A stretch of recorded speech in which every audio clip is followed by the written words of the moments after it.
The centre has released the draft Digital Personal Data Protection Bill 2022, and now the public suggestion has been invited. 17th December is the last date when the public or the stakeholders can give in their suggestions for the new draft that has been tabled by the government. The earlier Data Protection Bill 2019 that was tabled by the government in the parliament was withdrawn, citing certain modifications and more of a discussion.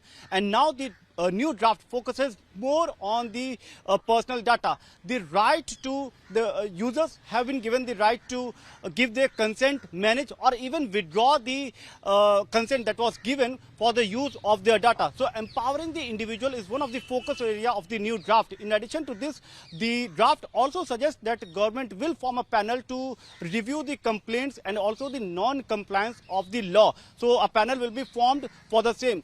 Regarding the servers where the data will be stored, the government has made it clear that focus will be on that maintaining the server here in India. But if in case it is not possible to maintain any server in India, then it will be done in friendly nations, and for that the list of the friendly nations will be released by the government.